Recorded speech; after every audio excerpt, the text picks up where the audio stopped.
couple days. So it's a truly, truly tragic situation. In his 74-page manifesto, the shooter wrote this. I want to put it on the screen.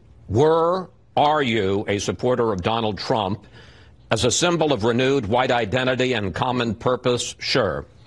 What does the president think of that? Yeah, in fact, I'm a little disappointed you didn't put up the next sentence, which the next sentence, because I looked at it last night, was, what about for his policies and as a leader? And he said, dear God, no. I don't think it's fair to cast this person as a supporter of Donald Trump any more than it is to look at his sort of his eco-terrorist passages in that manifesto and align him with Nancy Pelosi or Ms. Ocasio-Cortez. This was a disturbed individual, an evil person, and to try and tie him to an American politician of either party probably ignores some of the deeper difficulties that this sort of activity exposes. I want to make it clear. I take your point, and I want to make it clear. The only person responsible for this slaughter is the shooter, not President Trump. But some critics have said that he has contributed over the years to an anti-Muslim climate. Here is one of his statements from the campaign. I think Islam hates us. There's something there that there's a tremendous hatred. And after the attack, Democratic Senator Kirsten Gillibrand tweeted this: time and again, this president has embraced and emboldened white supremacists, and instead of condemning racist terrorists, he covers for them. And some folks were disturbed that after we saw the manifesto, after the shooting, which said that he was doing this to kill, quote, invaders, the president said this when he was signing his veto message. People hate the word invasion, but that's what it is. It's an invasion of drugs and criminals and people.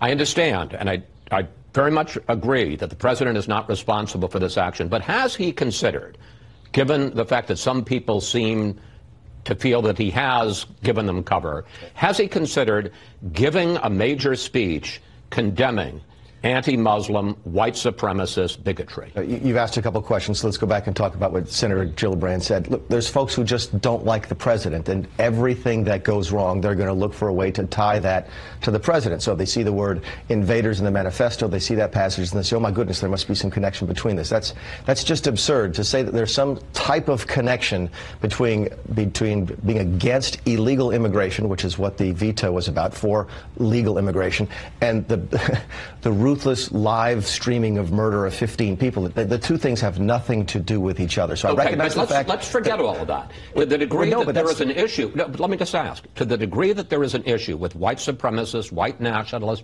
anti-Muslim bigotry in this country, and there is an issue with that, why not deliver a speech condemning it? You've seen the president stand up for religious liberties, individual liberties. The president is not a white supremacist. I'm not sure how many times we have to say that. And to simply ask the question every time something like this happens overseas, or even domestically, to say, oh my goodness, it must somehow be the president's fault, speaks to a politicization of everything that I think is undermining sort of the institutions that we have in the country today.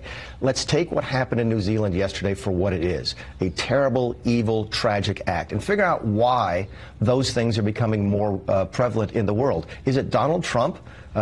Absolutely not. Is there something else happening in our culture where people think, you know what, I think today I'm going to go on TV and live stream me murdering other people? That's what we should be talking about, not the politics of the United States. If I may, all I'm saying is the president speaks out about a lot of things that he's not responsible for, and he doesn't feel that there's any link. Terrorism.